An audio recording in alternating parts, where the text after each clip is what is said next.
옆 사람하고 인사하겠습니다. 하나님은 당신을 사랑하십니다.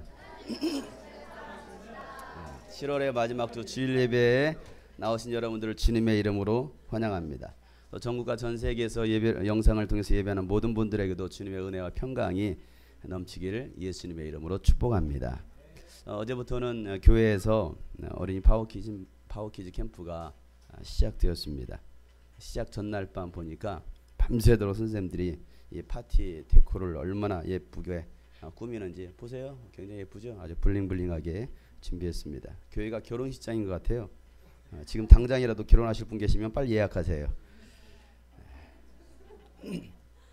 전날 그 시간부터 첫 시간부터 선생님들이 나름 그 파티 의상으로 갈아입고, 하지만 전혀 파티 의상스럽지 않은 의상으로 아주 뻔뻔한 파티를 시작했는데, 아주 맛있는 음식, 또 화려한 조명, 또 재미있는 게임, 또 아까 봤던 여러분 칠교놀이로 복음을 전할 때 아이들의 눈빛이 아주 초롱초롱해지는 것을 봤습니다. 또 저녁에는 인형극도 하고 또 즐거운 시간을 보냈다라고 그래요. 아이들이 너무나 좋아하는 그런 시간이었습니다. 오늘과 내일까지 진행되는 이 파워키즈 캠프를 위해서 여러분 많은 기도 부탁드리고 또 함께 동참해 주시기 바랍니다.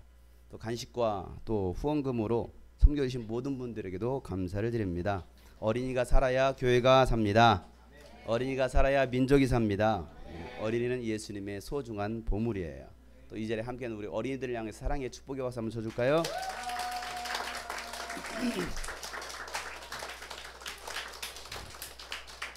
저는 어제 오후에 우리 파워키즈 캠프 시작하는 것을 보고서 경기도 광주에 있는 방주교회 어린이 성경 캠프에서 말씀을 전하기 위해서 다녀왔습니다.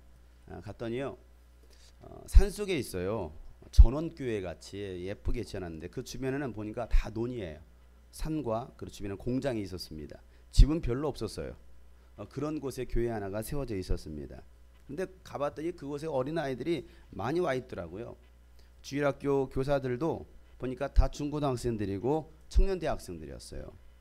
그 교회도 전날 새벽까지 교사들이 어린이들을 위해서 얼마나 열심히 준비했는지, 목사님께서 막 어젯밤에 우리 선생님들이 중고등학생들이 막 잠을 안 자가면서 열심히 준비했습니다 라고 얘기를 해요. 이 산속에 아이들은 몇 명 되지 않는데 거의 1:1 양육 형식으로 교사들이 상당히 많이 있었어요. 담임 목사님 만났는데 목사님께서 우리 학생 교사들이 이렇게 열심히 하게 된 이유가 있습니다 라고 말을 하더라고요. 이렇게 열심히 헌신하고 열심히 이와 같이 교사로 섬기는 이유가 유스비전 캠프 때문이라는 거예요. 방주교회는요, 매년 유스비전 캠프에 참여했던 교회입니다. 학생들이 이 유스비전 캠프에 다녀온 후로부터 스스로 교회에서 기도 모임을 하고 성경을 읽기 시작했다라는 거예요. 아이들이 영적으로 달라졌다라는 거예요. 그 목사님 딸도 우리 캠프에 와서 방언을 받았대요. 그러니 잊을 수 없는 그런 캠프가 된 거죠. 학생 한 명과 선생님 한 분은 지난 겨울 캠프 참석하고 6개월이 지났는데 성경 일독을 했다고 합니다. 우리 교회 성도들, 우리 학생들은 어떤가요? 다 그렇게 했죠. 그러면서 아이들이 캠프에서 얼마나 은혜를 많이 받았는지 교회에서 주일학교 교사로 열심히 헌신하고 있다라는 그 목사님과 그 사모님이 이야기했어요. 심지어 아이들이 캠프에 다녀온 이후로 이렇게 말합니다. 목사님과 사모님도 유스비전 캠프에 가셔서 은혜 받으셔야 됩니다. 그리고 학생들이 그 목사님과 사모님을 전도하고 있대요. 그래서 도대체 유스비전 캠프가 어떤 곳이기에 하도 적극 강추해서 이번 여름 성경 캠프 하는데 목사님 오셔서 말씀 좀 전해주세요 하고서 제가 가서 말씀을 전하게 된 거였고, 그 어린이 캠프 말씀 집회에 목사님과 사모님이 그 자리에 참여하셨습니다. 도대체 어떤 예배이기에 이번 여름에는 그 광주 지역 지방의 연합으로 청소년 수련회를 그 아이들이 학생들이 참여하게 되었대요. 그 학생들은 마음은 유스비전 캠프에 있는데 그 교회에서 그 지방에서 그 목사님이 하도 그 아이들을 보내달라고 해서 어쩔 수 없이 보내게 되었다라고 해요. 그런데 그 수련회가 여름성경학교 화요일 날 끝나고 하루 쉬고 목요일부터 2박 3일 동안 진행이 된답니다. 그런데 그 수련회가 끝나고 그 다음 주에 유스비전 캠프가 있는데 거기에 또 참여하겠다라는 거야, 아이들이. 학생들과 그 청년들의 열정과 은혜를 사모하는 그 사모함이 참 대단했어요. 제가 교회 들어가니까 학생들이 저를 딱 보더니 얼마나 좋아하는지 와, 그 모습을 보면서 참 감사했어요. 제가 들어가니까 그냥 와, 목사님 하면서 다 오는데 그럼 제가 이런 생각을 했어요. 내가 무엇이기에, 도대체 내가 무엇이기에, 나의 나된 것은 다 하나님의 은혜로다. 무명하고 무능한 자를 통해서 일하시는 하나님, 아무것도 아닌 자를 통해서 복음을 전하게 하시고 또 그런 사랑을 받고 또 위로받게 하신 하나님의 은혜가 감사할 뿐이죠. 다 하나님의 은혜 아니겠어요? 나를 지으신 이가 하나님, 나를 부르신 이가 하나님, 나를 보내신 이도 하나님, 나의 나 된 것은 다 하나님 은혜라. 나의 달려갈 길 다가도록, 나의 마지막 호흡 다하도록, 나로 그 십자가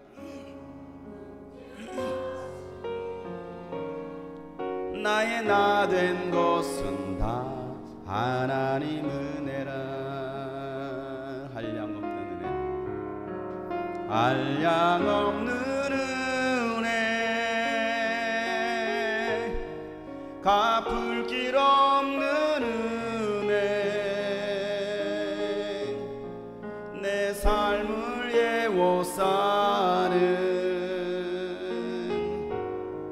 하나님의 은혜, 나 주저함 없이 그 땅을 밟음도 나를 붙드시는 하나님의 은혜, 나를 지으신 이가, 나를 지으신 이가 하나님, 나를 부르신 이가 하나님, 나를 보내신 이도 하나님,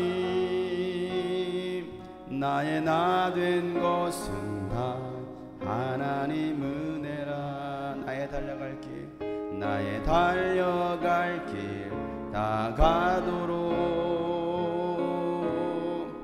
나의 마지막 호흡 다하도록,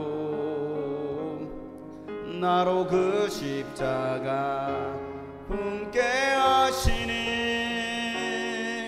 나의 나 된 것은 다 하나님 은혜라. 바울은요 고린도전서에서 다음과 같은 고백을 합니다. 고린도전 15장 10절 말씀 보면, 그러나 나는 하나님의 은혜로 오늘의 내가 되었습니다. 내가 된 것은 다 하나님의 은혜입니다. 나에게 베풀어 주신 하나님의 은혜는 헛되지 않았습니다. 나는 사도들 가운데 어느 누구보다도 더 열심히 일하였습니다. 그러나 이렇게 한 것은 내가 아니라 이것조차도 나와 함께 하신 하나님의 은혜입니다 라는 말을 하고 있는 거예요. 그 아이들과 함께 예배를 드리면 찬양 기도하는데, 기도 시간에 아이들이 또 말씀 시간에 얼마나 즐겁고 또 웃으면서 기쁨으로 예배를 드리는지, 거기 함께 했던 뭐 집사님들도 또 권사님들도 함께 너무나 좋아하시는 거예요. 기도할 때 아이들이 부둥켜 안고 울면서 기도하는 그 모습 속에서 그 사모님이 처음으로 이 장면을 봤대요. 이런 장면을 처음 봤대요. 자기가 청년 때, 자기가 젊을 때 그렇게 서로를 축복하고 기도하고 안아주면서 했던 그 기도를 수십 년이 지난 이제서야 처음으로 다시 한번 느꼈다는 거예요. 그리고 아이들이 그렇게 안아주면서 아이들이 울면서 그 기도하는 모습 속에서 회복이라는 것을 경험하게 되었다라는 거예요. 한 권사님은 계속해서 혼자 앉으셔서 막 계속 하염없이 우시시더라고요. 선생님들을 같이 안고 아이들을 안아주면서 축복하면서 기도하고 울면서 기도하고, 그러면서 그 사모님이 하시는 소리가, 아이들이 이렇게 은혜 받고 이렇게 기도하는 모습을 자신은 처음 느낄 수 있었고 처음 봤다라는 얘기였어요. 하나님의 일은 하나님의 은혜가 없이는 할 수 없습니다. 영혼을 사랑하는 것도 하나님의 은혜가 없이는 결코 할 수 없습니다. 영혼을 구원하고 전도하는 것도 하나님의 은혜가 없이는 결코 할 수 없는 일들이에요. 직분을 감당하는 것도 하나님의 은혜로 하는 거예요. 봉사하고 헌신하는 것도 하나님의 은혜로 하는 거예요. 하나님의 은혜가 아닌 내 힘으로 할 때는 힘들고 지치면 하다가 포기하죠. 그러니까 신앙생활은 하나님의 은혜로 하는 거예요. 그러니 여러분 이 시간 여러분 영혼에 하나님의 은혜가 충만하시기를 축복합니다. 그 하나님의 은혜에 젖어 살기를 축복합니다. 그 하나님의 은혜, 하나님의 은혜로 있을 데 없는 자 왜 구속하여 주는지 난 알 수 없도다. 하나님의 은혜로 하나님의 은혜로 있을 데 없는 자 왜 사랑하여 주는지 왜 사랑하여 주는지 난 알 수 없도다. 내가 믿고 또 의지함은 내 모든 형편 잘 아는 주님 늘 돌보아 주실 것을 나는 확실히 아네. 우리 옆에 사람 이렇게 권면하겠습니다. 하나님의 은혜로 합시다. 하나님의 사랑으로 합시다. 여러분 세상에서 가장 힘든 일이 뭘까요? 여러분 힘든 일을 당해보셨습니까? 세상에서 가장 힘든 일이 뭘까요? 여러 가지가 있겠지만 세상에서 힘든 일 중에 가장 힘든 일 중에 하나가 바로 사람을 사랑하는 걸 거예요. 여러분 사람을 사랑한다는 게 쉬워요? 사람을 사랑한다는 것은 결코 쉬운 게 아니에요. 사람을 사랑하지 못하기 때문에 미워합니다. 또 용서할 수 없는 사람들이 있습니다. 사람을 사랑하지 못해서 미워하고 용서 못하는 사람들이 우리 주변에 많이 있어요. 그럼 왜 사랑하지 못하느냐는 것이죠. 사랑하지 못하는 이유가 뭐냐면 결국은 내면의 문제예요. 내 안에 가지고 있는 문제들. 과거 상처에서 벗어나지 못하는 사람은요 사람을 사랑하지 못합니다. 거리를 두고요 경계를 한다든지 심한 경우에는 자기 애착에 빠지는 사람이 있어요. 자기를 너무 사랑하는 거예요. 사실 그것도 사랑은 아니거든요. 또 어느 한 가지 부분에 집착을 하면서 해결하려고 합니다. 집착. 무서운 거죠. 집착. 이게 중독이 되는 거예요. 쇼핑 중독, 게임 중독, 술 중독, 성 중독, 도박 중독, 때로는 성공주의에 또 중독되어 있는 사람이 있어요. 매사에 성공. 또 스포츠에 중독되어 있는 사람이 있습니다. 어제부터 런던 올림픽이 시작이 되었어요. 스포츠에 뭔가에 빠져가지고 그냥 거기에 중독되어 있는 사람. 어떤 사람은요 종교심이 많아서 종교에 중독된 사람이 있어요. 이런 사람은요 이상한 집단, 이상한 사이비 집단 이런 데 많이 빠져듭니다. 기독교에도 이 종교 중독에 빠져 있는 사람이 있어요. 성형 중독. 그래서 어떤 사람은요 100번 이상을 성형한 사람도 있어요. 그 제국의 아이돌 남자도 하나 있죠. 성형을 얼마나 많이 했는지. 그래서 코 만지지 말라고 그래요. 깨지니까. 성형 중독. 거기에 만족하지 못하는 거예요. 자기 얼굴에 만족하지 못해요. 마약 중독. 한번 빠지면 나올 수 없죠. 폭행 중독. 폭력. 어려서 아버지로부터 폭행을 당했던 아이는요 자라서요 나는 절대 아버지처럼 하지 않을까 했던 사람이 나중에 또 폭행을 합니다. 그것도 다 중독이에요. 일 중독에 빠져 사는 사람이 있어요. 새벽부터 일하지 않으면 이 사람 뭔가 병이 나는 사람. 그 일에 매여가지고 일에 중독에 빠져 있어요. 이외에도 수많은 중독증에 사로잡혀 살아가는 사람들이 많아요. 왜 이런 일들이 일어날까요? 정확하게 자기 자신을 보지 못하기 때문에 그래요. 내가 누구인지, 내 삶의 이유와 목적이 무엇인지를 정확하게 알지 못하기 때문에 그렇게 중독에 빠져서 시간 낭비하고 돈 낭비하고 열정 낭비하고 육체를 낭비하며 살아갑니다. 창조주 하나님을 알고 창조주 하나님을 만나야 되는데 창조주 하나님을 만나지 못하다 보니까 그런 거에 매여서 그런 거에 빠져서 살아가더라는 거예요. 전도서 12장 1절에 보면 젊을 때 너는 너의 창조주를 기억하여라. 고생스러운 날들이 오고 사는 것이 즐겁지 않다고 할 나이가 되기 전에, 나이가 들면, 연세가 들면 뭘 맛있는 걸 먹어도 즐겁지 않대요. 뭐 좋은 여행지를 가도 그다지 즐겁지가 않대요. 왜 그럴까요?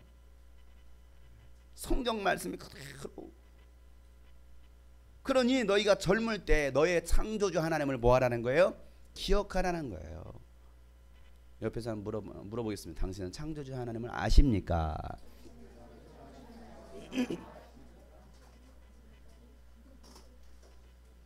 창조주 하나님을 기억하고 있느냐 이거예요. 7절에는 이렇게 말하고 있어요. 7절에는 육체가 원래 왔던 흙으로 돌아가고 숨이 그것을 주신 하나님께로 돌아가기 전에 내 창조주를 기억하라라고 말하고 있습니다. 우리 육체는요 흙에서 왔어요. 그러니까 이 육체가 흙에서 왔기 때문에 원래 왔던 흙으로 돌아가게 되어 있는 거예요. 한 줌의 흙으로 돌아가는 것이 바로 성경의 원리고 하나님의 원리예요.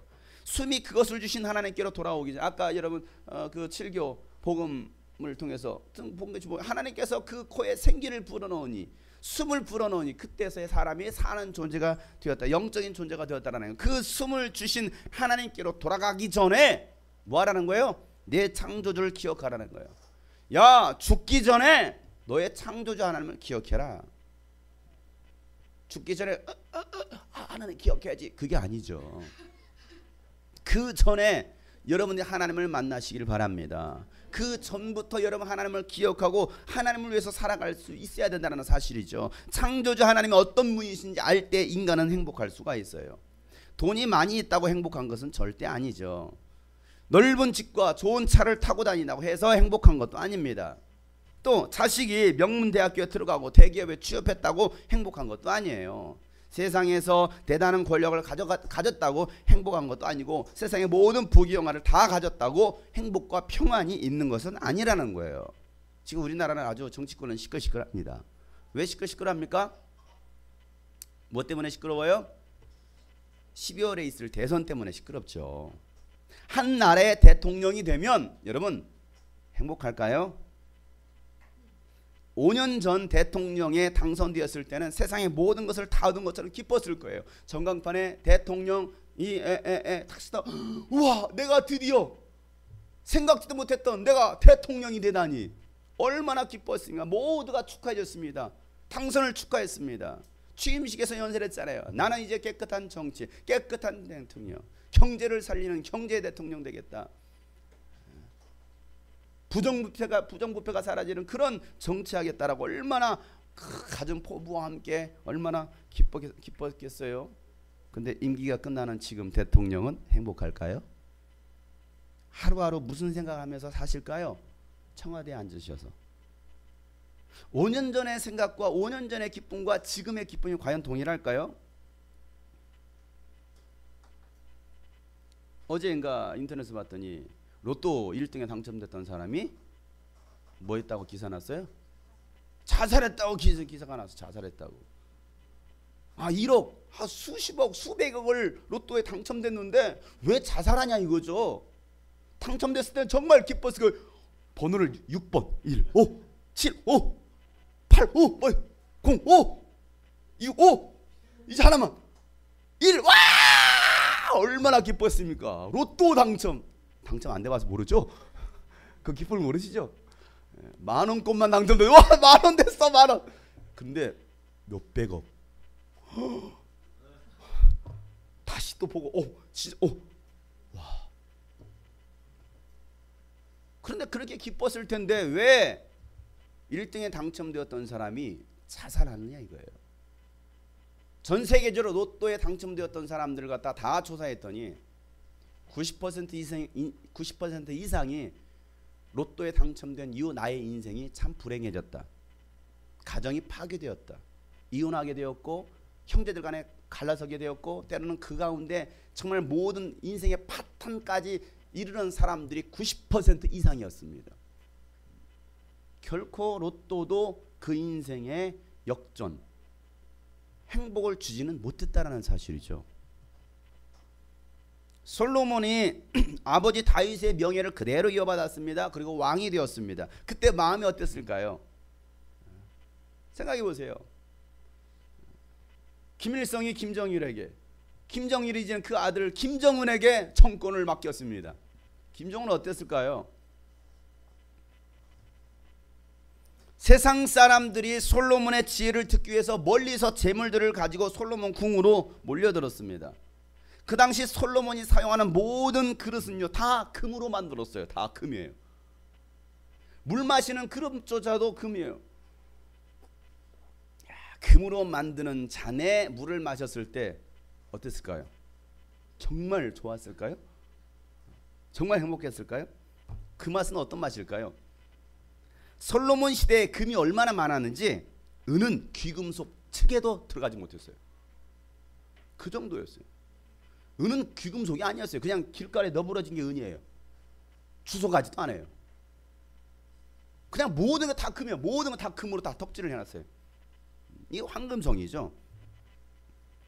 여러분 이 정도 부귀영화를 가졌으면 솔로몬이 근심 걱정 없이 행복하게 살아가야 할 텐데 솔로몬은 그렇지 못했다라는 거예요. 오죽했으면 솔로몬 저축은행까지 만들었겠습니까? 솔로몬은 전도서를 쓰면서 다음과 같은 고백으로 시작을 합니다. 전도서 1장 1절에 보면 다윗의 아들 예루살렘 왕 전도자의 말이다. 전도자가 말한다. 시작. 헛되고 헛되다. 헛되고 헛되다. 모든 것이 헛되다. 사람이 세상에서 아무리 수고한들 무슨 보람이 있는가. 참 우울하죠. 헛되고 헛되다. 헛되고 헛되다. 모든 것이 헛되다. 허무주의인가요? 이 사람이 허무주의에 빠진 사람이었을까요?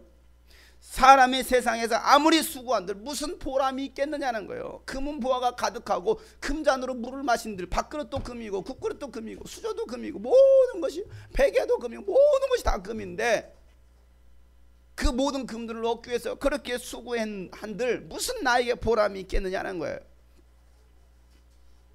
솔로몬은 세상에서 가질 수 있는 모든 것들을 다 가졌지만 중요한 한 가지를 가지지 못했어요. 그게 뭐였습니까? 창조주 하나님을 기억하는 거였습니다. 아버지 다윗은 그렇게 하나님을 잘 믿었습니다. 하나님을 잘 섬겼습니다. 아버지가 믿었던 하나님을 솔로몬은 가지지 못했던 거예요. 종교란에 유대교, 기독교를 썼을지는 모르겠습니다. 우리 아버지 목사님이야. 우리 아버지 장로님이야. 우리 어머니 권사님이야. 나는 장로님의 아들, 나는 목사님의 아들, 나는 집사님의 아들. 정작 본인은 창조주 하나님을 기억하지 못했던 거예요. 그러니까 그의 노년에 말년에 그가 말하길 여러분 창조주 하나님을 기억하십시오. 창조주 하나님을 제대로 알지 못하고 믿지 못했던 자신을 돌아보면서 여러분 창조주 하나님을 기억해야 됩니다. 여러분 솔로몬 시대부터 이스라엘은요 우상 숭배가 많아졌습니다. 가득했습니다. 결국 나라는요 두 동강이가 났어요. 그때가 바로 솔로몬 시대예요. 솔로몬이 인생을 마감할 즈음에 깨달은 것은 부귀영화보다도 더 귀한 것은 조금이라도 더 젊을 때에 창조주 하나님을 만나는 것이라는 거예요. 그래서 우리 아까 읽었던 전도서 12장 1절이 솔로몬의 마지막 유언과 같은 고백이었던 것입니다. 다시 한번 이 말씀 한번 읽어보겠습니다. 시작. 젊을 때에 너는 너의 창조주를 기억하여라. 고생스러운 날들이 오고 사는 것이 즐겁지 않다고 할 나이가 되기 전에 육체가 원래 왔던 흙으로 돌아가고 숨이 그것을 주신 하나님께로 돌아가기 전에 내 창조주 하나님을 기억하라는 것이죠. 젊을 때, 이왕이면 조금 더 젊을 때 창조주 하나님을 기억하라는 거예요. 여러분 조금이라도 나이 한 살 더 드시기 전에 창조주 하나님을 기억하시길 바랍니다. 나이가 더 들기 전에 이왕이면 조금 더. 여러분 60세 되신 할머니가 계시는데, 할아버지가 계시는데 80 먹은 할아버지가 하이 젊은 놈 왔네 그러더라는 거예요. 근데 그 80 먹은 할아버지가 100세 먹은 할아버지가 왔어요. 젊은 놈 왔네. 다 젊은 거예요. 나보단 젊다 이거죠. 더 젊을 때에 창조주 하나님을 기억하라는 거예요. 사랑하는 여러분, 여러분 한 주간 어떻게 사시다 오셨습니까? 행복하십니까? 행복하게 사시다 오셨습니까? 옆에 사람하고 진작에 물어보세요. 노려보시면서 행복하십니까? 어떻습니까? 여러분 행복하십니까? 행복하셔요? 대답들 하나 없으셔. 어떻게? 여러분 월급 받으면 행복합니까? 그때는 와 근데 바로 헐 다 빠져나가야 되네. 행복하십니까? 어제 우리 3인방 형제들이 커플티를 입고 왔대요. 커플티를 입으면 행복하십니까?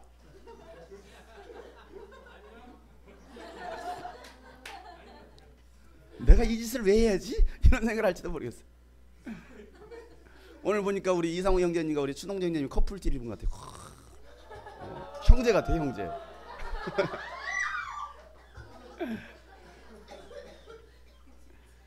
여러분 좋은 옷 입으면 여러분 행복합니까?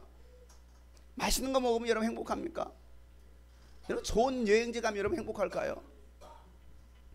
사람들은 행복이 무엇인지 모르고 행복이 어디에서 나오는지 모르고 헤매면서 인생을 살아갑니다. 돈, 명예, 권력, 학벌, 미모에 있는 줄 알고서 그런 것들을 얻으려고 또 하루하루 바둥거리며 살아가더라는 거예요.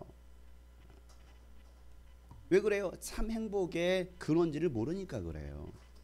그래서 예수님은요 무엇을 위해 살아가야 하는지를 명확하게 말씀해 주십니다. 요한복음 6장 27절 말씀해 보면 너희는 썩어 없어질 양식을 얻으려고 일하지 말고 영생에 이르도록 남아있는 양식을 얻으려고 일하여라. 이 양식은 인자가 너희에게 줄 것이다. 너희 아버지 하나님께서 인자를 인정하셨기 때문이다라고 말하고 있습니다. 썩어 없어질 양식을 얻으려고 살아가지 말라라는 거예요. 이 말은 먹고 살리게만 급급해서 살아가지 말라라는 거예요.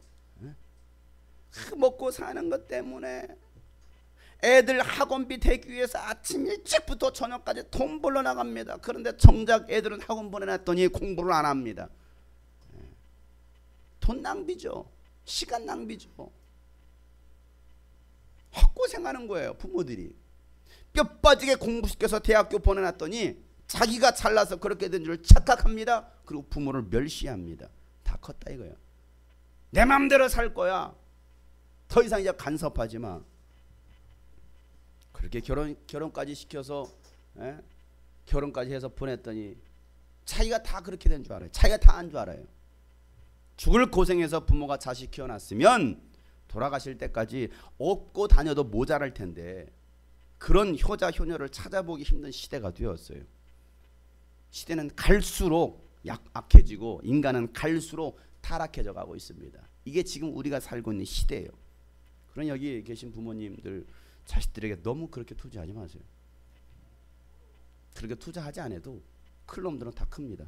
안 될 놈들은 그러나 여러분들은 될 놈들입니다. 왜요? 하나님의 자녀이기 때문에. 학원 안 보내도 될 놈은 됩니다. 하나님의 자녀이기 때문에 그래요. 옆에 사람 뭐 이렇게 축복할 거예요? 너 될 놈이었구나. 여자한테는 뭐라고 해야 됩니까? 너 될 여러분 다 될 그래요. 우리 어른분들은 다 될 분들이십니다. 그래서 베드로는 육신이 있는 동안 육신이 원하는 대로 살아가지 말고 하나님의 뜻을 알고 하나님을 기쁘시게 하며 살아가라고 강조하고 있습니다. 베드로전서 4장 2절부터 3절 말씀 다 같이 한번 읽어봅니다. 시작. 이제부터는 육신으로 살아갈 남은 때를 인간의 욕정대로 살지 말고 하나님의 뜻대로 살아가야 합니다. 여러분은 지난날에 이방 사람들이 하고 싶어하는 일을 하였으니 곧 방탕과 정욕과 술 취함과 환락과 연애와 가증스러운 우상 숭배에 빠져 살아왔습니다. 그것은 지나간 때로 충분합니다. 사랑하는 여러분, 육신대로 산 것은 내가 예수 믿기 전 지나간 때로 충분합니다. 그것으로 충분해요. 그런데도 왜 여전히 그 일에 빠져 살고 있느냐 이거예요. 방탕과 정욕과 술 취함과 환락과 그 세상의 쾌락을 즐기는 연애와 가증스러운 우상 숭배에 빠져 살아가고 있느냐는 게, 여전히 교회를 다닌다고 하면서도, 여전히 예수를 믿는다고 하면서도 왜 그렇게 빠져 살고 있느냐. 육신대로 사는 것은 지나간 대로 충분하다. 육신대로 사는 것은 그때는 즐겁지만 지나고 나면요 허무하고요 인생의 고통만 남습니다. 그러지 않아요? 그때는 즐거운 것 같아요. 야, 얘 해, 한다, 괜찮아. 야, 그렇지 뭐 다 인생이 다 그런 거야. 야, 뭐 인생 그냥 그런 거지 뭐 마셔, 뭐 좋아하자. 야, 한잔 해. 뭐 인생이 왔다 되는 거지 뭐. 저 이런 경우 한 번도 없어요. 마치 제가 이래본 경험 있는 것처럼 다 한잔 해보셨구만. 제가 좀 리얼리티에 좀 연기를 합니다. 다 그 지금 뭐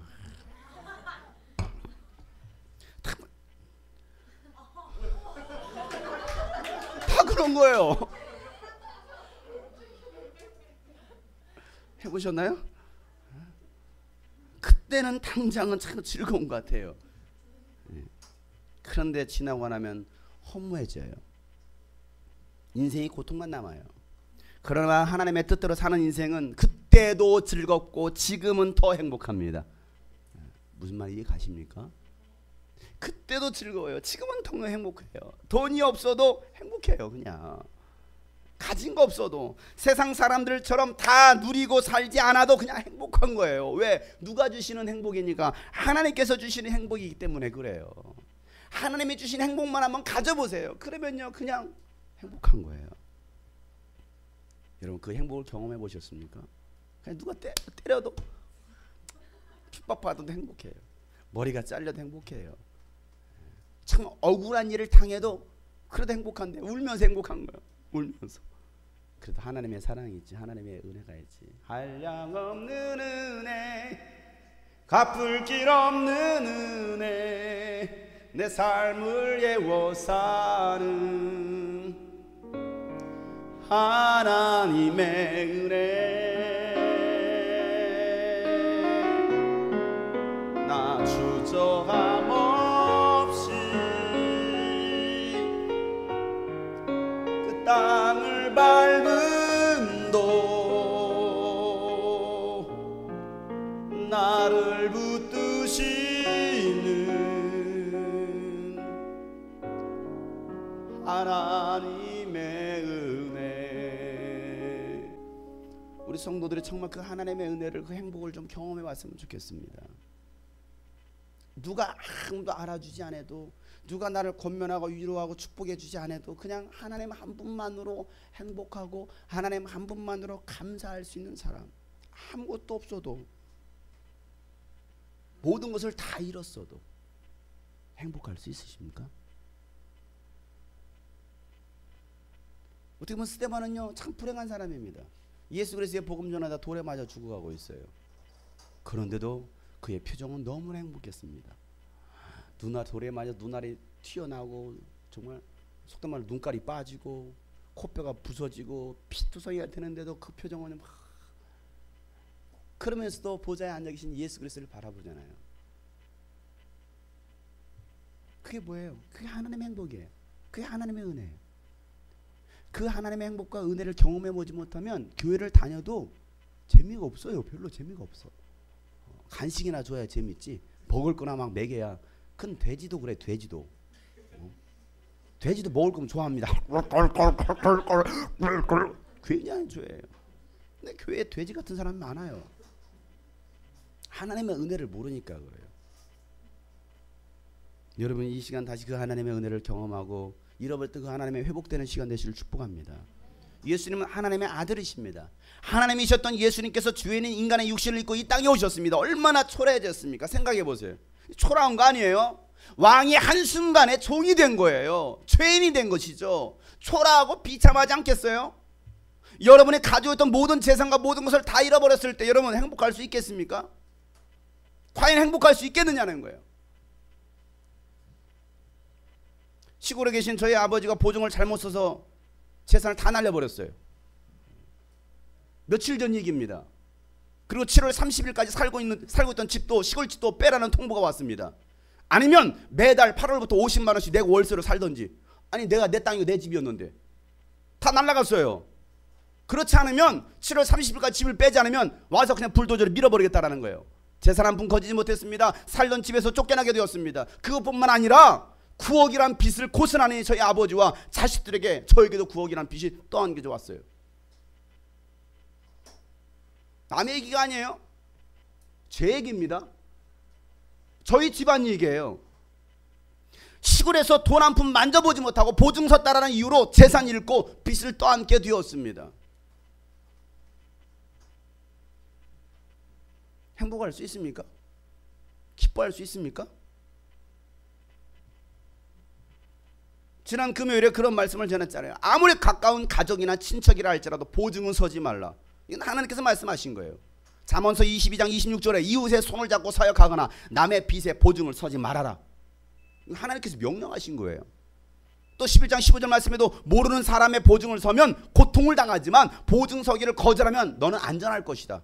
그게 도리어 안전하다는 거예요. 부모가 보증을 서달라고 해도 쓰지 말라는 거예요. 형제가 보증을 서달라고 해도 쓰지 말라는 거예요. 아는 사람이, 친척이 보증을 서달라고 절대 서지 말라는, 그게 너에게 유익이다라는 거예요.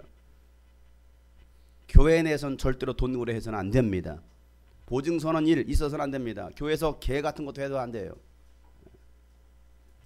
그러다 사람 잃고 믿음 잃을 수도 있기 때문에 그래요. 그게 망하는 지름길이라는 거예요. 여러분 절대로 교회에서 돈 거래하지 마세요. 넉넉하시면 그냥 주세요. 넉넉하시면 저한테 9억 주세요. 억울하게 모든 것을 잃었을 때 행복할 수 있겠느냐는 거예요. 여러분 예수는 모든 것을 다 포기하고 인간의 몸으로 오신 거예요. 왕이셨던 그분이 종이 된 거예요. 하나님이셨던 그분이 인간이 된 거예요. 빌립보서 2장 6절부터 8절 말씀에 그는 하나님의 모습을 지니셨으나 하나님과 동등됨을 당연하게 생각하지 않으시고 오히려 자기를 비워서 송의 모습을 취하시고 사람과 같이 되셨습니다. 그는 사람의 모양으로 나타나셔서 자기를 낮추시고 죽기까지 순종하셨으니 그 십자가에 죽기까지 하셨습니다. 이분이 바로 예수님이에요. 예수님은 하나님의 영적 권위를 다 포기하고 인간으로 오셔서 인간의 죄와 저주를 대신 지시고 십자가에 죽으셨습니다. 자신의 죄도 아닌 저와 여러분, 다른 사람의 죄값을 대신 치르시고 죽으신 거예요. 그 십자가의 사랑이 있었기 때문에 우리가 죄에서 구원받을 수 있게 된 거 아닙니까? 영원한 하늘나라 천국에 들어갈 수 있는 자격을 얻게 된 게 아니에요. 나의 노력과 공로는 하나도 없습니다. 나의 수고 아무것도 없어요. 누구의 수고였습니까? 예수 그리스도의 수고였습니다. 누구의 공로였습니까? 예수 그리스도의 공로였습니다. 이게 하나님의 사랑이고 하나님의 계획이라는 것이죠. 에베소 2장 1절부터 10절 말씀이 길지만 우리 한번 다 같이 한번 천천히 읽어보도록 하겠습니다. 여러분도 전에는 허물과 죄로 죽었던 사람들입니다.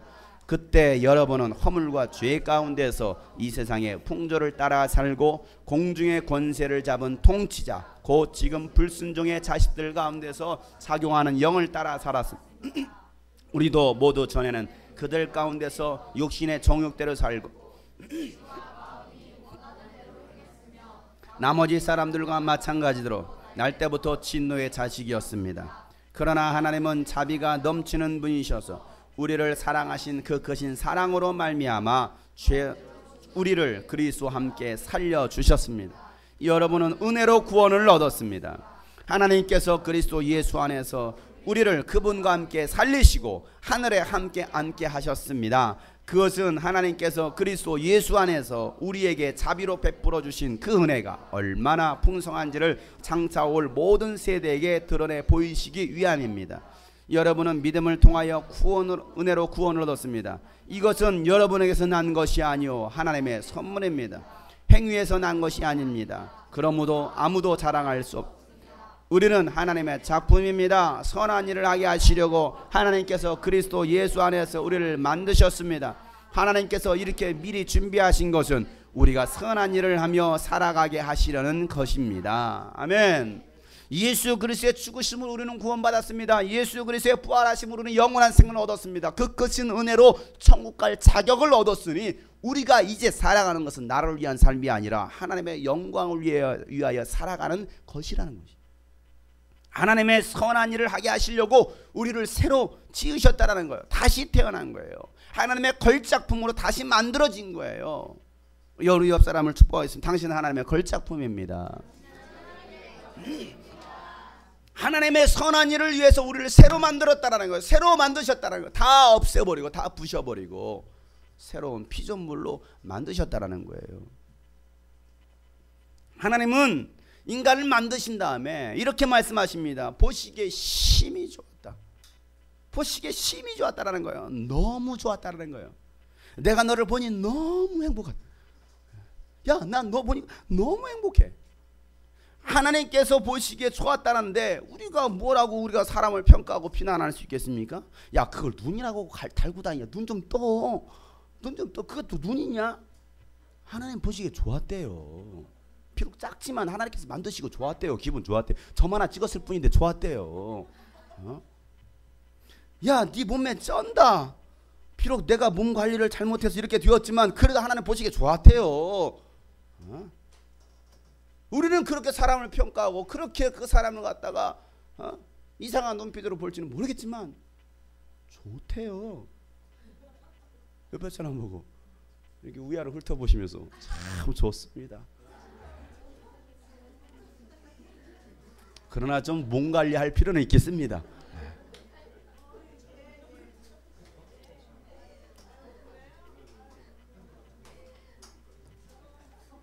여러분, 하나님께서 여러분을 만드시고 내가 보기에 너무나 좋구나. 내가 만든 작품 중에 최고의 걸작품이다라고 하나님께서 여러분을 향해서 말씀하십니다. 나는 최고의 걸작품이다. 시작. 나는 최고의 걸작품이다. 나는 이래봬도 하나님께서 만드신 최고의 작품이다. 옆에 사람 보면서 나를 업신여기지 마. 나 무시하지 마.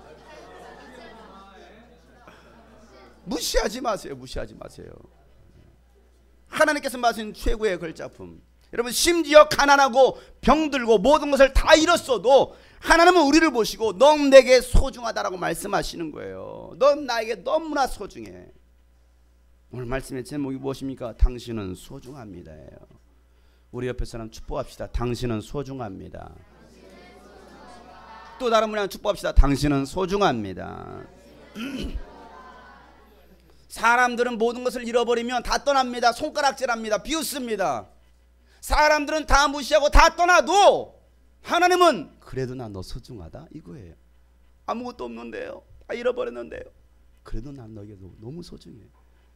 사람이 다 떠났는데요. 나는 너를 떠나지 않아. 난 너 얼마나 소중한지 알아? 오늘 본문 말씀에 한 목자에게 양 100마리가 있었는데 그중 한 마리를 잃어버렸을 때 어떻게 하겠느냐라고 예수님께서 비유로 말씀하십니다. 오늘 어떤 본문 말씀 12절 말씀에 너희는 어떻게 생각하느냐? 그 가운데 한 마리가 길을 잃었다고 하면 그는 99마리를 산에다 남겨두고서 길을 잃은 그 양을 찾아 나서지 않겠느냐? 내가 너에게 말한다. 그가 그 양을 찾으면 길을 잃지 않는 99마리 양보다 오히려 그 한 마리 양을 두고 더 기뻐할 것이다. 이와 같이 이 작은 사람들 가운데서 하나라도 망하는 것은 하늘에 계신 너희 아버지의 뜻이 아니다. 아멘. 오늘 말씀이 바로 그와 같은 내용이에요. 목자에게 양 100마리가 있는데 그 중에 한 마리를 잃어버렸을 때 그 목자는 어떻게 하겠느냐? 너희는 어떻게 생각하느냐? 어떤 사람이 양 100마리가 있는데 그 가운데 한 마리를 잃어버렸다고 한다면 그는 99마리를 산에다 남겨도 그 길을 잃은 그 양을 찾아 나서지 않겠느냐? 여러분 보세요. 길을 잃지 않은 99마리를 산에다 두고 이거예요. 말씀에서 그렇게 말하고 있어요. 길을 잃지 않은, 제 길을 가고 있는 거예요. 제대로 하고 있는 거예요. 제대로 신앙생활을 하고 있는 거예요. 하나님 안에 있어요. 교회라는 울타리 안에 있습니다. 공동체 안에 있습니다. 그 양은 일단 놔두고 길을 잃은 그 양을 찾아 나서는 게 선한 목자의 마음이라는 거예요. 이게 하나님 아버지의 마음이고 예수님의 마음이라는 것이죠. 가끔 우리 성도들이 그러면 목사님 새신자만 좋아해. 목사님은 교회 안 나오는 사람들한테만 관심 가져. 우리 좀 신경 써달라고요. 나도 좀 예뻐해달라고요. 나도 좀 사랑해달라고요. 안 하는 거 아니죠. 관심 있죠. 마음 있죠. 근데 오늘 예수님께서 말씀하시는 너희들은 지금 우리 안에 있잖아. 너희들은 내 품 안에 있잖아. 너희들은 교회 공동체 안에 있잖아. 너보다도 지금 길을 방황하고 있는, 길을 잃고 방황하고 있는 저 어린 양, 잃어버린 양, 나는 그 양을 찾아가. 이게 예수님의 마음이라는 거예요. 작은 사람들 가운데서 하나라도 잃어버리지 않는, 망하지 않는 것이 하나님 아버지의 뜻이라는 거죠. 14절 말씀 다 같이 읽어보겠습니다. 이와 같이 이 작은 사람들 가운데서 하나라도 망하는 것은 하늘에 계신 너희 아버지의 뜻이 아니다. 하나라도 망하는 것은 하나님 아버지의 뜻이 아니라는 거예요. 여러분들이 망하는 것은 하나님의 뜻이 아닙니다. 요한복음 6장 39절에 예수님께서 이렇게 말씀하신 나를 보내신 분의 뜻은 내게 주신 사람을 내가 한 사람도 잃어버리지 않고 마지막 날에 모두 살리는 것이 나에게 주신 하나님 아버지의 뜻이다라고 말씀하고 계십니다. 아무도 친구로 여기지 않았던 죄인 삭개오를 찾아 나셨던 예수님, 그리고 그를 구원하셨습니다. 귀신 들려서 무덤 사이에서 고통당하고 있었던 그 거라사 지방의 한 남자를 찾아 나서셨습니다. 예수님께서 고쳐주셨습니다. 이혼의 상처와 남자를 5번씩이나 바꾸면서 외로움의 상처를 가졌던 사마리아의 여인을, 그 무더운, 오늘같이 이 무더운 가장 더운 이 낮 시간에 예수님께서는 그 여인을 찾으셔서 우물가로 가십니다. 하나님의 저주라고 여겼던 문둥병에 걸려서 철저하게 격리되어서 죽어가던 병자를 찾아 나서서 고쳐주셨던, 그리고 이렇게 세우셨던 예수님은 오늘도 잃어버린 자를 찾아 구원하신다는 사실이에요. 이게 예수님께서 이 땅에 오신 이유입니다. 누가복음 19장 10절 말씀에 인자는 잃은 것을 찾아 구원하러 왔다라고 얘기하고 있습니다. 잃어버린 자를 찾아 구원하러 오신 예수 그리스도. 그러면 우리는 선한 일을 위해서 지음받은 자들이고 우리가 하나님의 구원받은 자녀라고 한다면 우리가 무엇을 위해서 어떻게 살아가는 것이 하나님께서 기뻐하시는 것이고 하나님의 뜻이냐는 거예요. 하나님의 뜻은 잃어버린 자를 찾아 구원하는 거예요. 한 영혼을 소중히 여기는, 한 사람을 소중히 여기는. 교회 안에 있는 사람 다 소중합니다. 그러나 오늘 예수님께서 말씀하시는 것은 길을 잃어버리지 않은 99마리가 아니라 길을 잃어버린 한 사람에게 나는 집중한다. 그리고 그것을 찾아서 목에 들쳐 매고 돌아올 때 그 목자가 얼마나 기뻐하는지 아느냐? 이번 여름 유스비전 캠프에 오는 교회들 대부분이 개척교회, 미자립교회, 작은 교회들입니다. 어떤 교회는요 2명의 학생들을 선생님이 데려오기도 하고요, 개인적으로 혼자 참석하는 분도 계십니다. 또 자식들을 데리고 오는 엄마도 있더라고요. 5명씩 10명씩 데리고 오는 교회도 있습니다. 다 작은 교회들입니다. 은혜 받으려고 저 멀리 경상남도 거창에서 울산에서 아이들을 데리고 옵니다. 5명의 아이들을 데리고 가요. 우리 아이들은 3명밖에 없는데요, 부산에서 올라가야 돼요 라고 말하는 사람도 있었습니다.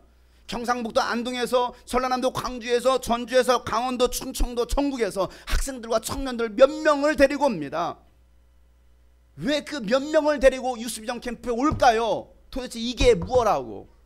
유스비전 캠프가 과연 어떤 곳이라고 그 아이들을 1명, 2명, 3명, 5명을 데리고 오겠느냐는 거예요. 적어도 유스비전 캠프 가면 그 아이들이 예수님 만날 거야. 창조주 하나님을 만날 거야. 그래도 적어도 유스비전 캠프는 노는 캠프가 아니야. 정말 은혜 받고 기도하고 하나님 만나게 하는 그런 캠프야. 그러니 우리 아이들 3명밖에 안 되지만 5명밖에 되지 않지만 이 아이들 유스비전 캠프 데리고 갑니다. 그러면서 그들은 사모하면서 기도로 준비하고 있더라고요. 어떤 조그마한 교회는 애들 몇 명 오지도 않는데 10명도 오지 않는데 그 캠프를 사모하면서 기도하면서 팔찌까지 만들어서 주생주사, 살아도 주를 내 죽어도 주를 내 팔찌를 만들어서 지금도 그들은 끼우고 있고요. 개인적으로 포스터로만 홍보하고 있더라고요. 우리 유스비전 캠프 갑니다. 다 같이 갑시다. 캠프를 참여하려고 하는 그런 교회들은 그렇게 은혜를 사모하고 기도로 준비하고 있는데 정작 우리는 어떻게 하고 있느냐, 어떠한 사모함이 있고 어떤 준비가 있느냐 이거죠.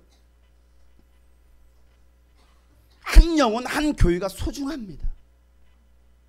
얼마나 소중한지 몰라요. 한 영혼이 천하보다 소중합니다. 말이 됩니까? 천하보다 소중하대요. 한 영혼이 천하보다 소중해. 한 교회가 열방보다도 소중합니다. 이곳에 계신, 앉아 계신 여러분 한 분 한 분이 다 소중합니다. 오늘 주님께서 말씀하시는 거예요. 당신은 소중합니다. 당신은 소중합니다. 그 작은 교회, 시골 교회, 농촌 교회, 미자리 교회, 정말 어려운 그 교회, 주님께서 말씀하시기를 소중하다라는 거예요. 야, 뭐 이런 곳에 교회가 다 있어? 소중하다라는 거예요. 야, 이런 가난한 동네에 뭐 귀한 게 있겠어? 소중하다라는 거예요. 오늘 그 주님의 음성이 들려지기를 축복합니다. 그래서 우리 모두가 그래, 한 영혼이 소중하지, 한 교회가 소중하지. 한 교회 등록될 때마다 어제도 보니까 3교회, 4교회가 등록을 했어요. 마지막까지도 정말 이 캠프에 오게 하려고 4교회가 등록해서 개인적으로 등록한 데도 있고 가정이어 등록한 데도 있고 교회들이 작은 교회도 등록을 했습니다. 캠프 가겠습니다. 그 교회가 얼마나 소중한지 몰라. 하나님은 그 소중한 교회들을 우리 교회에게 섬기라고 보내주시고 계십니다. 우리 유스분야 캠프에 그 교회들, 정말 연약한 교회들, 정말 은혜를 사모하는 교회들을 그렇게 하나님께서 하나하나 붙여주고 계셔요. 여러분 그 사에게 마음을 다해서 동참하지 않으시겠습니까? 소중한 어린아이 영혼 파워키즈 캠프에 보내주고 계십니다. 그 사에게 여러분 동참하시지 않겠습니까? 우리 안에 한 영혼이 소중하다는 마음이 없다고 한다면 하나님은 야, 나는 너를 그렇게 소중히 여겼는데 너는 그 마음이 없니? 한번 다시 생각해 봐야겠다. 주님 말씀하실지도 모르겠어요. 오늘 말씀 붙들고 우리 한번 다 같이 한번 기도하실 때에 오늘 주님께서 먼저 여러분을 향해서 말씀하십니다. 너는 정말 소중해. 너는 정말 소중해. 우리 교회를 향해서 말씀하시기를 야, 주님의 꿈꾸신 교회 정말 소중해. 또 캠프에 참여하는 그 교회들을 향해서 말씀하시기를 야, 그 작은 교회들, 연약한 교회들 내가 정말 소중히 여기는, 아끼는, 사랑하는 교회다라고 말씀하십니다. 어린아이들 소중합니다. 청소년들, 말 안 듣는 청소년들 소중합니다. 세상에 어떤 돈 버는 일에 매여서 살아가고 있는 어른 세대들 향하여서도 그럼에도 불구하고 너 많이 힘들지? 너 많이 지쳐있지? 세상 살기 정말 힘들지? 억울한 일도 많이 당해봤지? 내가 너 알아. 너 힘든 거 알아. 너 고통 가운데 있는 것도 알아. 세상의 모든 연약한 그 모든 짐을, 무거운 짐을 지고 가고 있는 것도 나도 알고 있어. 그런데 너 정말 나에게 소중해. 이런 나의 모습도 주님 사랑할 수 있나요? 그럼 사랑하지. 그래서 내가 아들 예수를 보냈잖아. 우리 교회도 사랑하시나요? 그럼 사랑하지. 완전히 회복되지 못했는데요, 주님의 그 은혜 가운데 들어가지 못했는데요, 그래도 나는 너 정말 소중하다. 그 하나님의 사랑을 경험하고 우리가 그 사랑을 나누면서 섬길 수 있는 우리 교회 공동체가 되기를 소망합니다. 오늘 말씀 붙들고 다 같이 한번 주님 앞에 기도하겠습니다. 거룩하신 아버지 하나님, 그 주님의 마음을 알고 주님의 사랑을 알고 이제는 그 영혼들을 섬기기를 소원합니다. 잃어버린 양을 찾아 하나님, 예수님께서 떠나셨던 것처럼 우리도 그 잃어버린 양을 찾아 떠나기를 원합니다.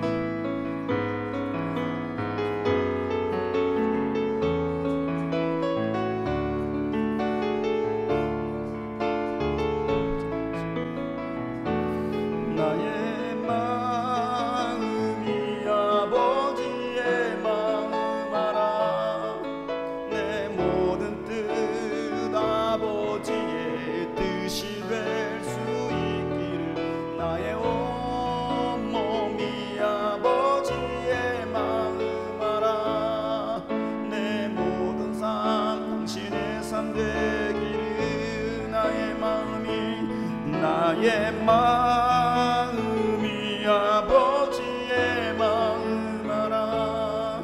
내 모든 뜻 아버지의 뜻이 될 수 있기를 나의 온몸이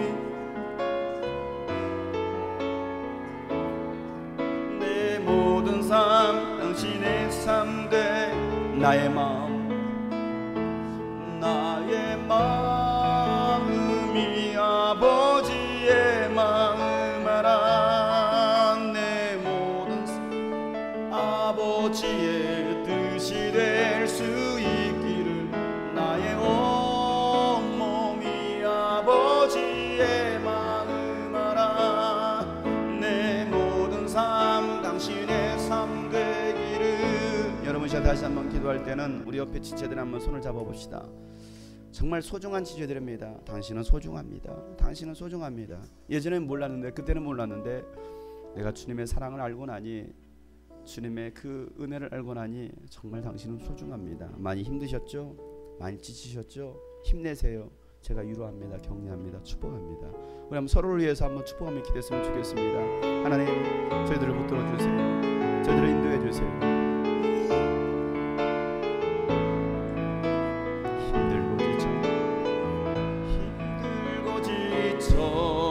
낭망하고 넘어져 일어날 힘 전혀 없을 때에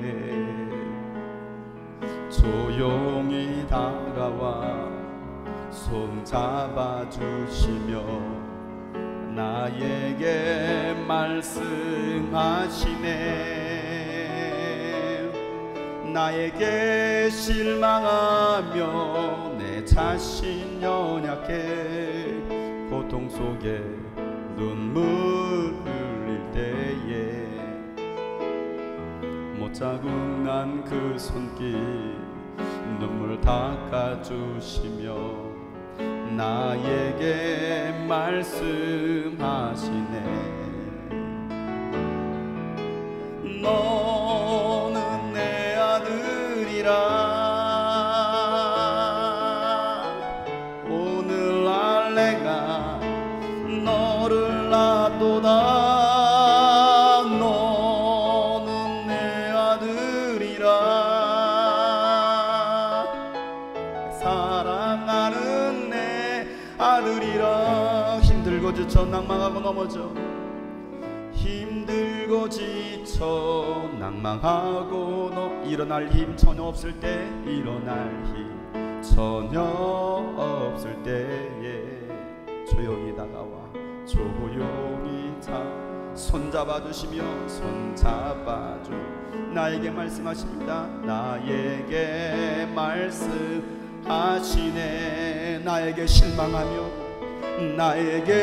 실망하며 내 자신 연약해 고통 속에 눈물을 흘릴 때에 못자국 난 그 손길 눈물 닦아주시며 나에게 말씀하시네. 너는 내 아들이라. 너는 내 아들이라. 오늘날 내가 너를 낳도다.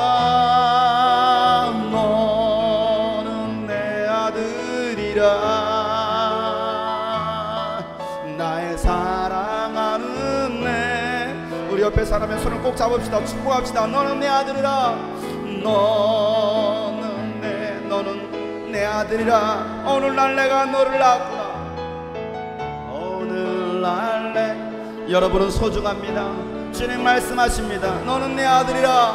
너는 내 아들이라. 나의 사랑하는 내 아들. 다시 한번 너는 내 아들이라.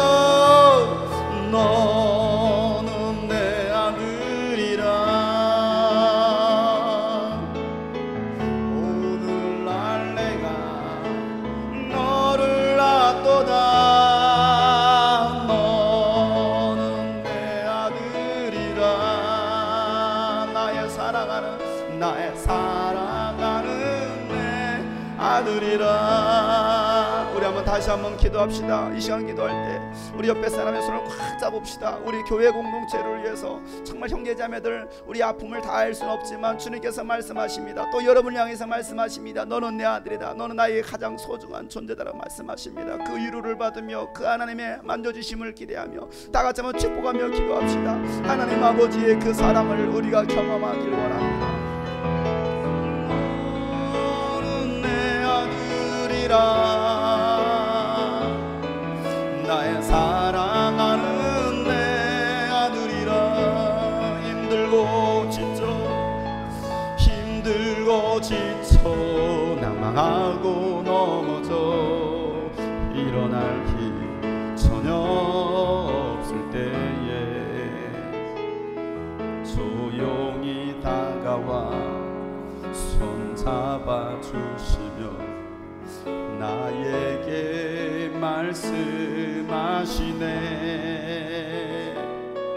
나에게 실망하며 내 자신 연약해 고통 속에 눈물을 흘릴 때에 못자국 난 그 손길 눈물 닦아주시며 나에게 우리 옆에 사는 손을 잡고 축복합시다. 너는 내 아들이라. 너는 내 아들이라. 오늘날 내가 너를 낳도다. 너는 내 아들이라. 사랑하는 내 아들이라. 너는 내 아들이라. 너는 내 아들이라. 오늘날 내가 너를 낳도다. 너는 내 아들이라. 나의 사랑하는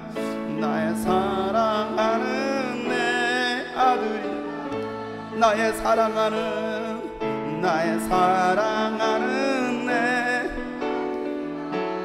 나를 사랑하는 나의 사랑하는 내 아들이라. 하나님, 주님께서 우리를 향하여서 너는 나에게 소중하다. 너는 나에게 특별한 존재이고 특별히 내가 너를 더 사랑한다라고 말씀하시는 그 주님의 음성을 듣는 시간 되었습니다. 하나님, 우리가 그 사랑 안에 살아가는 우리 모두가 되게 하여 주시옵소서. 또한 그 사랑을 나눌 수 있는 우리 모두가 되기를 소망합니다. 비록 우리의 모습이 연약하고 지쳐있고 힘들고 그런 환경이지만 오직 주님 한 분만으로 만족하며 주님이 계시기에 나는 행복합니다. 주님이 계시기에, 주님이 만져주시기에 나는 행복합니다. 날마다 그 행복을, 사랑을 고백하며 살아갈 수 있는 우리 모든 교회 가족들 되게 하여 주시옵소서. 이 시험 너머에, 이 환경 너머에 주님의 그 크신 사랑과 그 주님의 크신 은혜가, 또 하나님이 예비하신 그 모든 복들이 있음을 우리가 기억합니다. 하나님, 믿음으로 한 발 한 발 내딛는 우리 모든 성도들 되게 하여 주시옵소서. 오늘도 주님의 은혜에 감사해서 귀한 예물을 드릴 때 주님 받아주시고, 이 예물이 어린 영혼을 살리고 죽은 영혼을 살리고 죽은 교회 세우는 일에 귀하게 쓰여지는 예물 되게 하여 주시옵소서. 예수님의 이름으로 기도하옵나이다. 아멘. 우리 옆에 사람 손을 잡겠습니다. 손을 잡고 제가 기도하고 모든 예배를 마치도록 하겠습니다. 하나님, 오늘 말씀처럼 너는 나에게 있어서 정말 소중하다는 그 하나님의 말씀이 오늘 모든 심령들 가운데 정말 잘 새겨지게 하여 주시옵소서. 또 나오지 않은 모든 우리 성도들 가운데도 그 은혜가 또 응답으로 나타나게 도와 주시옵소서. 이제는 우리 구주 예수 그리스도의 은혜와 하나님 아버지의 놀랍고도 지극하신 사랑과 성령님의 감화감동 교통 충만하심이 오늘 말씀처럼 또 살기로 작정한 모든 심령들과 또 영상을 통해서 예배하는 모든 심령들을 위해 이제로부터 영원토록 함께 하시기를 간절히 축복하며 기도하옵나이다. 아멘.